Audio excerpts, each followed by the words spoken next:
Saudações, gente bonita, em Goiás, 6h15 da manhã, 20 graus. Então, manhã bonita, vocês podem ver, tá bastante. Que é o melhor jeito de amanhecer o dia, tá fresco. E nós vamos por um pequeno procedimento, né? Por isso que a gente tá seguindo um caminho diferente. Bom, ontem, do ponto de vista geopolítico, algumas coisas chamaram a atenção. A primeira, a tentativa ampla de golpe, de lavajatismo na Guatemala. Tinha um governo de direita, o povo elegeu um de esquerda, mas mancomunado com o judiciário, os setores do parlamento não querem impostar ao presidente. É mais do mesmo, gente. Aquilo que eu venho dizendo há muito tempo. No passado eram militares, hoje são juízes e promotores, os principais agentes de golpe de Estado na América Latina. O golpe de Estado continua sendo uma ferramenta muito utilizada pelos Estados Unidos por aqui. Uma coisa interessante, nos dois golpes de Estado mais recentes patrocinados pelos Estados Unidos na América Latina, que é Guatemala e essa tentativa Mambebe, né, do Equador, fechar o regime, ação espetaculosa, invadir estúdio de TV, toda essa palhaçada, é que elas são profundamente conectadas ao tráfico de drogas. Na verdade, onde os Estados Unidos estão, as drogas também estão. Esse é um fato. Afeganistão, por exemplo, durante a ocupação americana, respondia por 95% no comércio mundial de heroína. Certo? Foi só tirar os Estados Unidos, o tráfico de drogas acabou lá. Produção e tráfico, né? Colômbia, a mesma coisa. Parece que era o inferno da cocaína por 40 anos. Foi só o candidato deles finalmente perder. Colômbia nunca tinha tido um governo de esquerda. Foi só o candidato deles perder que o país se livra do tráfico de drogas. E no caso da Colômbia, o proxy dos Estados Unidos já está sendo costurado. Por que eu falo isso? Porque parece que o Exército de Libertação Nacional e as Farc já estão se unindo. Claro, né? Muito conveniente. Perde a eleição, é escorraçado do poder, as bandas criminosas sofrem um golpe duríssimo. E aí, bom, o que acontece? Os grupos guerrilheiros se unem novamente para desestabilizar o país. Mesma coisa que eles tentaram fazer no Peru, resgatando o Sendero Luminoso para tentar impedir a eleição do Pedro Calixto. Não conseguiram, mas usando o lavajatismo, né? Judiciário e polícia, com complexidade do parlamento, derrubaram e prenderam o Pedro Calixto. É mais de sempre os Estados Unidos. Agora vocês podem esperar duas coisas. Quer dizer, que o Equador vai virar um país de traficante, não precisa esperar, né? Já é. Porque o que acontece? O tráfico é a maneira como a CIA se financia.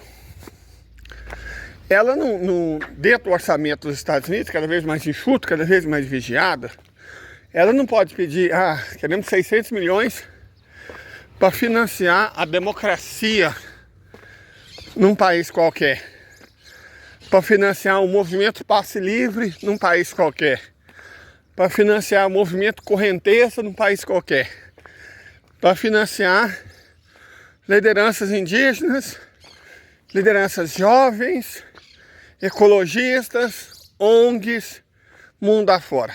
Então, como é que ela obtém dinheiro? O caso Irã contra de uns 40 anos atrás mostra claramente como ela consegue dinheiro com tráfico de drogas. E ainda tem a vantagem para eles de desestabilizar países inteiros. E é no caos que os Estados Unidos prosperam. Pode ver que durante o bolsonarismo, quem teve associado? Milícia, crime organizado. Se tem um governo pró-americano, se tem um governo que opera para os Estados Unidos, vai ter tráfico internacional de drogas e vai ter crime internacional, tráfico internacional prosperando. Então vocês podem escrevam. Daqui uns dias, Peru, né, que já tá na golpista lá. Como é que é o nome da Aninhanhas deles? É Dina Boluarte, a golpistazinha cretina. Dina Boluarte. E a Argentina do Mijei, se não for tirado logo, pode escrever. É pouco tempo. E esses dois países já estarão ocupando posições de destaque no tráfico internacional. Entre os Estados Unidos, entra crime organizado e tráfico de drogas. Além disso, veja, por exemplo, o caso do Equador. Era um país normal, você que era uma nação rica, mas era um país onde se vivia bem. Eu já estive no Equador. Era um país onde se vivia bem, cara, não era um país ruim. Aí o Lenin Moreno, né, o vice-identitarista do Rafael Correa, foi acossado por denúncia de corrupção. E o que ele fez? Parou de roubar? Não. Deu golpe. No sentido de que foi eleito para fazer uma coisa igual o Temer. Temer era vice da Dilma. A agenda da Dilma é a agenda dele. Ninguém vota no candidato presidencial por causa do vice. Então você tem que cumprir a agenda do candidato. Mas não, ele deu um golpe de Estado. Temer é um golpista. Ele deu um golpe de Estado.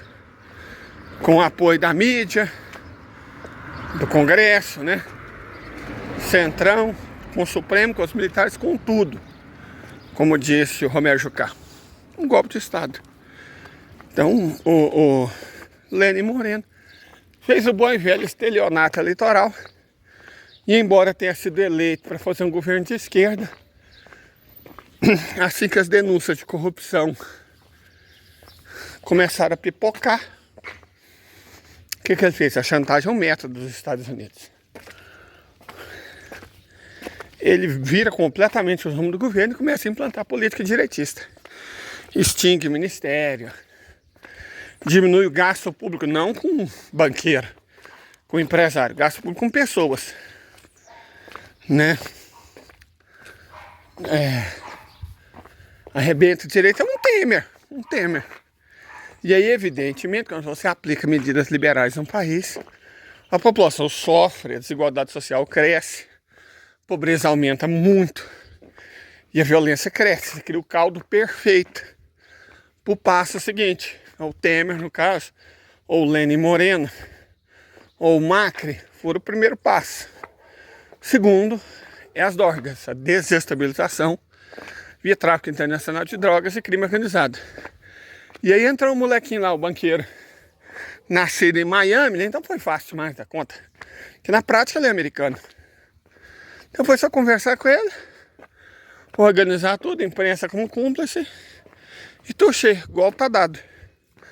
Estamos lutando contra as drogas. Uma luta que não foi vencida em nenhum país capitalista do mundo. Nenhum.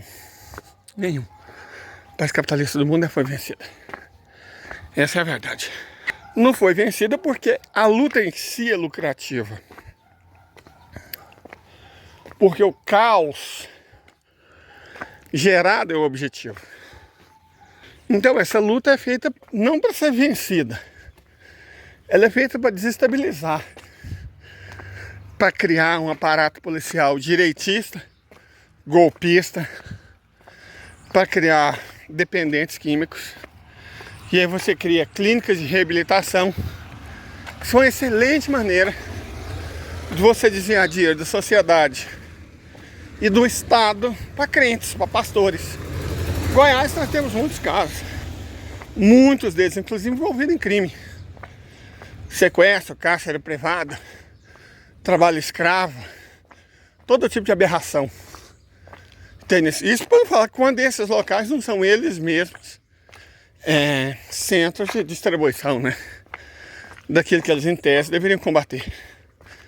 Minha cidade mesmo tem um que o pastor dono, o nariz dele é branquinho, né? Uma cidade vizinha, 3 ranchos, tem praticamente um comércio de centro de reabilitação, que é lá que fica os bandidinhos da cidade inteira e os traficantes. Se você quiser aquele pó, aquela plantinha, vai numa clínica de reabilitação. Você tem uma grande chance de achar quem vende lá. E um pastor, aleluia, xaralá, bum, ganhando dinheiro com isso. Então, é um esquema. Implanta o crime organizado, implanta a religião evangélica, né? Que é um polo de disseminação ideológica de extrema direita. Onde tem crente, tem direita. Tem grupos de direita.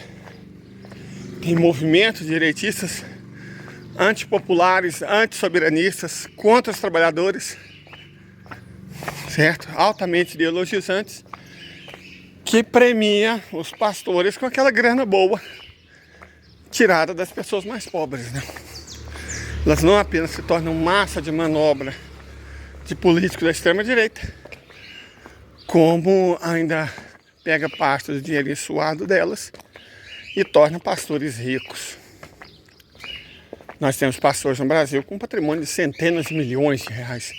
Temos pastores com patrimônio de mais de R$1 bilhão. Sério. Que padre tem tanto dinheiro?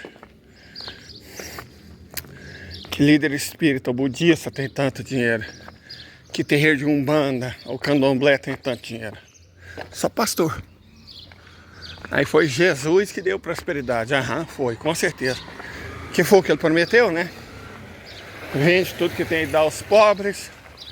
Mais fácil um camelo atravessar o buraco de uma agulha do que um rico entrar no reino dos céus. Opa, peraí, parece que o que Jesus disse não foi exatamente que ele prometia prosperidade, foi tipo o contrário. Mas quem se importa com o cristianismo, né, gente? Quem se importa com o cristianismo, né? O pentecostalismo não tá aí para tornar as pessoas cristãs. Tá para afastar elas de Cristo e da luta dos trabalhadores. É para isso que ela serve. Então é isso. Os golpes de Estado têm agendas muito específicas. Muito específicas. Tem objetivos muito específicos. Que tem tudo a ver com política. Certo? Então, a América Latina não está livre da ação dos Estados Unidos. Eu diria que muito pelo contrário.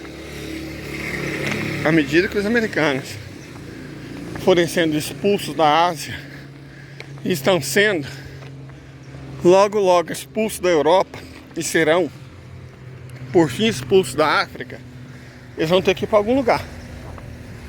Se o país continuar existindo, que sempre existe o risco da balcanização, né? Um risco não, para nós é a esperança.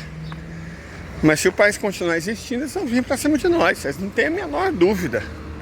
Não tem a menor dúvida. Nossa esperança é a China e a Rússia. Inclusive para reverter as atrocidades feitas pelo Temer e pelo Bozo. Por exemplo, a Eletrobras, pela via jurídica não vai dar. O que a gente pode contar é que China ou Rússia comprem as ações, depois no momento oportuno vendam para nós. Porque cara, foram dados para o capital privado, certo? Foram dados, entregou o patrimônio público a preço de banana para o capital privado, que é o que esses governos de direita apoiados por crente faz, cara. E o presidente Lula foi eleito com uma bancada extremamente tóxica, direitista, evangélica, reacionária. É muito difícil conseguir reverter isso pelos meios comuns. Tem que conversar com os chineses, principalmente, porque quem tem a grana, né? E daí ver o que faz. Porque as consequências desses golpes, e Temer foi um golpe, Bozo foi um estratagema, consequência dessas dessas políticas costumam ser ferozes para o povo brasileiro. Mas oremos, deixa eu lá fazer meu procedimentozinho cirúrgico, até mais.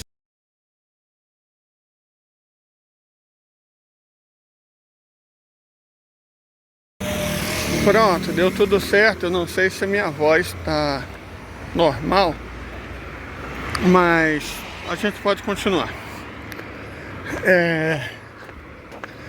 Se alguém acha estranho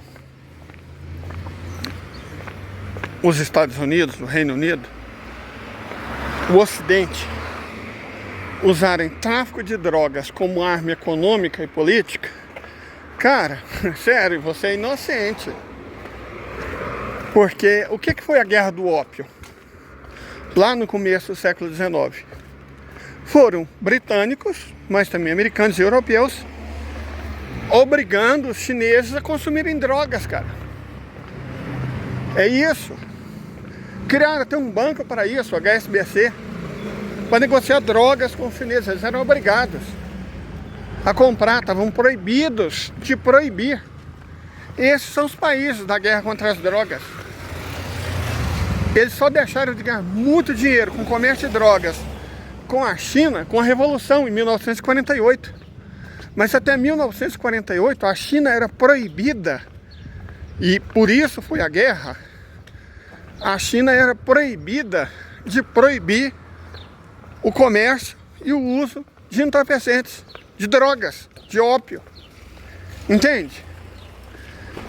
Então, pensa que essas guerras foram travadas no começo da década de 1830. São quase 200 anos ganhando dinheiro, muito dinheiro, com comércio de drogas. Quase 200 anos destruindo países, povos, culturas, civilizações. Então é algo que os anglo-saxões, que os europeus, que o Ocidente sabe fazer muito bem. Certo? Hoje, quem vê a retórica de guerra contra as drogas não imagina o que pelas drogas, para as drogas, por drogas, com as drogas, os ocidentais fizeram. Certo? A história não é uma ciência que as classes dominantes gostam muito. Você vê que no novo ensino médio de escola pública foi substituída por aula ensinando a fazer brigadeiro por causa disso, cara. Porque a história, ela mostra o que esses países, essas pessoas, essas classes sociais fizeram no verão passado. Se toda a sociedade soubesse história, a hipocrisia teria uma vida muito mais difícil. Muito mais difícil. Então, quando eu falo, a estratégia de dominação, de poder, de realização de caos do Ocidente está profundamente vinculada a tráfico de drogas, eu não estou inventando, não estou criando teoria conspiratória, não. Só estou apresentando que, na verdade, é só mais do mesmo. É mais um pouco daquilo de sempre. Correto? Só isso, cara. O Ocidente é isso. Os valores do Ocidente. Esses são os valores do Ocidente. Esses são os valores do Ocidente. Perfeito? Não se deixe enganar. E não deixe quem você gosta se enganar. Curta, compartilhe, se inscreva no nosso canal. Mas ontem eu fiz um videozinho de 8 minutos mostrando os dados principais da economia e da sociedade dos Estados Unidos. E entre esses dados estavam só em 2023, o óbito de 120 mil seres humanos por overdose. 120 mil seres humanos. E aí a gente tem que fazer uma reflexão. 120 mil pessoas é gente mais, é mais que a população da minha cidade, cara. Minha cidade tem 114 mil habitantes. É como se uma Catalão desaparecesse por ano e ainda levasse Goiandira junto. Isso não é incidental.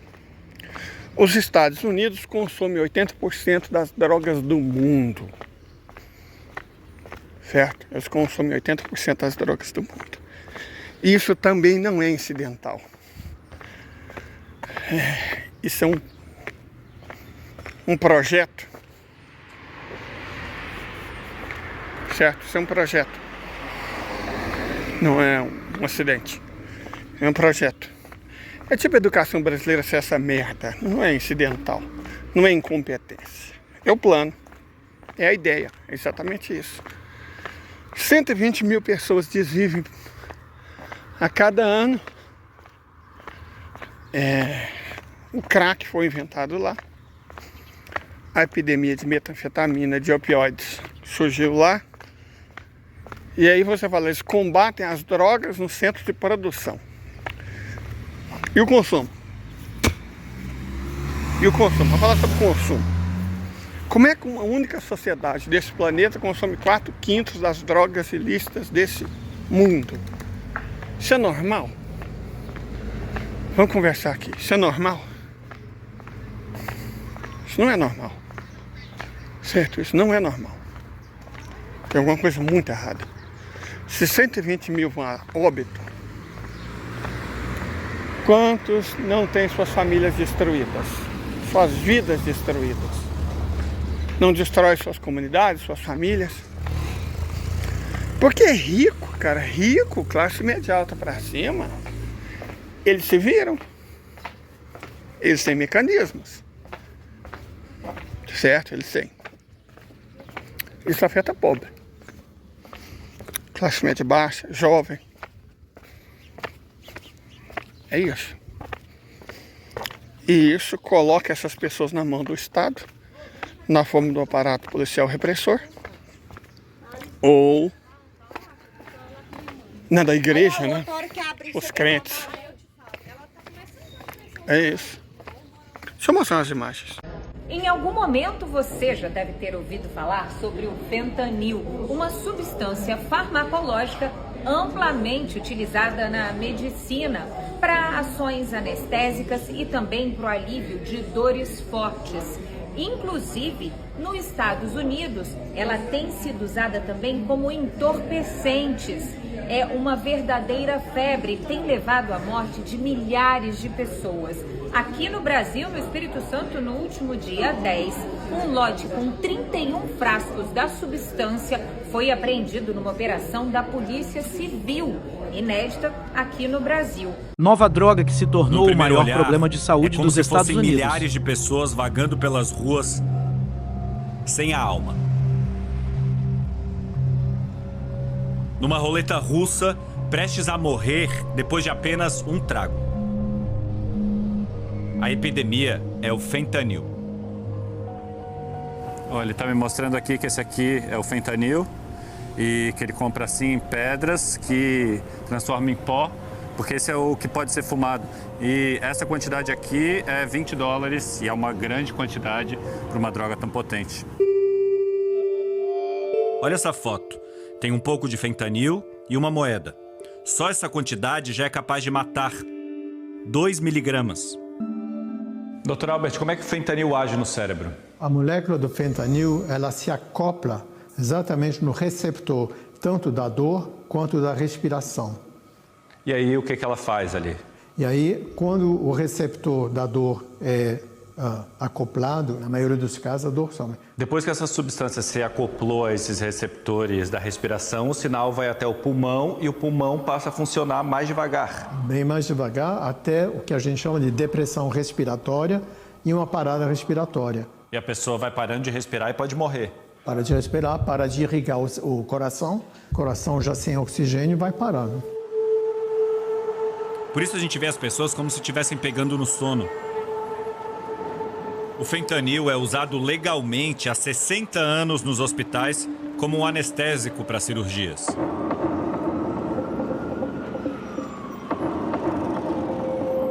O Marques veio de uma cidade pequena para tentar entrar numa reabilitação em São Francisco. O papel alumínio que ele segura na mão é a base para fumar. Eu tô tentando parar, isso já matou todos os meus amigos. Eu não tenho um telefone, eu não tenho estabilidade. Eu durmo na rua e quando eu acordo descubro que me roubaram. Ninguém quer me ajudar. É um exemplo do caos em que pode se transformar a vida de uma pessoa de 25 anos. What is happening there?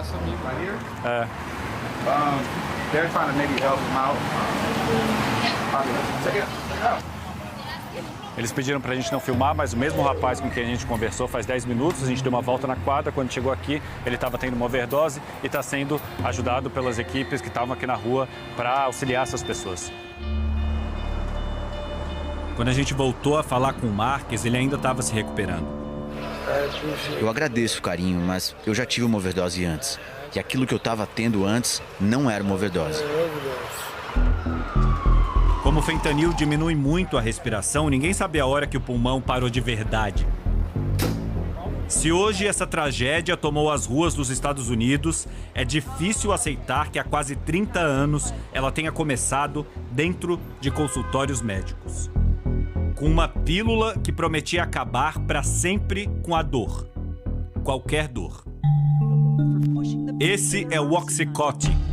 É um opioide, um remédio fabricado em um laboratório para imitar a estrutura molecular do ópio, uma forte droga extraída da papoula.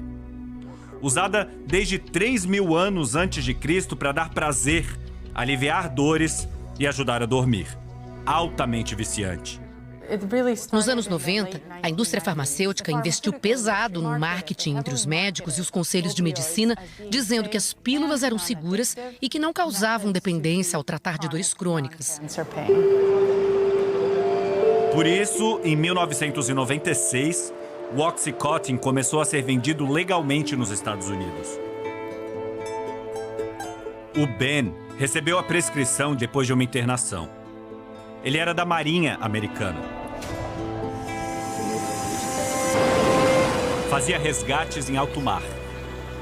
Até que sofreu um acidente e teve que colocar um pino no ombro. O médico disse que eu ia ter que tomar remédio para a dor pro resto da vida. Mas as doses nunca pareciam para ele serem suficientes. Ele queria cada vez mais. Eu consegui receitas médicas em 2 estados diferentes. Viajava toda semana para comprar mais remédio. Aí, para ter o dinheiro e manter o vício, eu comecei a revender os comprimidos. O Oxycontin se popularizou e começou a ser usado também para anestesiar as dores da alma. O Jonathan tinha só 13 anos. Ainda estava na escola quando provou o remédio pela primeira vez. Meus amigos pegavam os comprimidos dos pais e revendiam no colégio. Cada um custava $2 e era moda. Parecia ser mais seguro do que beber ou fumar maconha.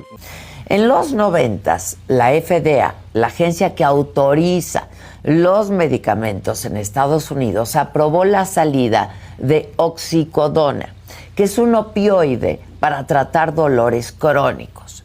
En aquellos años ya se advertía que no podía consumirse por más de 3 meses. Y poco importó, porque la industria farmacéutica empujó su uso y se amplió la variedad de opioides, incluido el fentanilo. Y fue hasta la primera década de los años 2000 que se comenzaron a hacer estudios por muertes por sobredosis de fentanilo. Y se comenzó a notar que los doctores estaban recetando fentanilo por periodos más prolongados, con dosis más fuertes y para cualquier tipo de dolor. Ya cuando el gobierno americano quiso regular el tema, bueno, pues ya era demasiado tarde.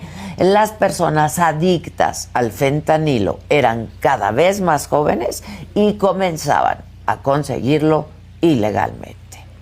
La adicción de opiáceos es la mayor crisis de salud pública que jamás ha enfrentado Estados Unidos, y ellos mismos lo crearon. Então, achar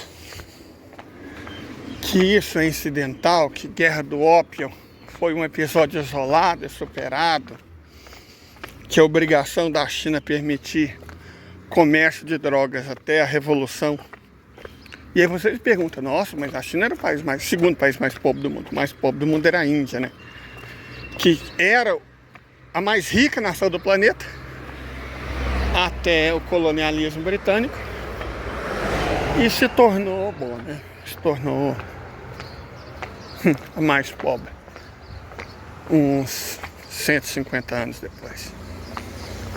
Mas se o colonialismo britânico não é empobreceu não é a palavra, você pega a nação mais rica do planeta e transforma na mais pobre, não é empobrecimento.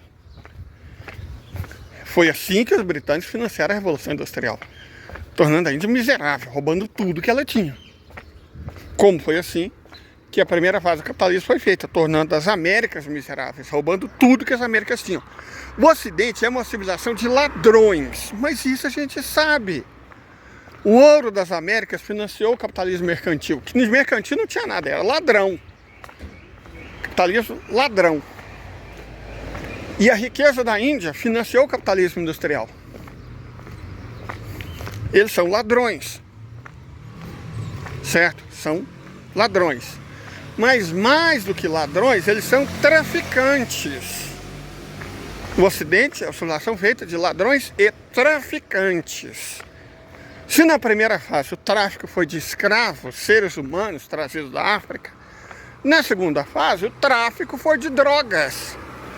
Capitalismo, gente, é roubo e tráfico. Entenderam? É isso, cara, é simples. Capitalismo, Ocidente, nós sempre dizemos aqui. Capitalismo é um sistema econômico de um sistema ideológico, o Ocidente, que de um sistema político. A democracia burguesa. Essas três coisas são a mesma, são faces de uma mesma pirâmide. Certo? São faces de uma mesma pirâmide. Isso é o capitalismo, isso é o Ocidente, essa é a democracia burguesa. É um regime de ladrões, usurários e traficantes. O capitalismo sempre viveu da usura. Do roubo, incluindo pilhagem, guerra, tal, e do tráfico. Entenderam? É simples, cara, é simples. Capitalismo é isso. Sabe, sem máscara. Sem máscara. Sem nomezinho. Sem nomenclaturazinha. O capitalismo é isso. O Ocidente é isso. A democracia burguesa permite e garante isso. Não se iluda. Aliás, faça algo melhor. Compartilha esse vídeo. Tá bom? Compartilha. Ajuda a gente. Eu não vou ganhar dinheiro com isso, não. Eu nem sou monetizado. Eu só não quero mais ser silenciado. Eu só não quero mais que as pessoas sejam enganadas. Só isso. E agora sim, tenha um bom dia. Até mais.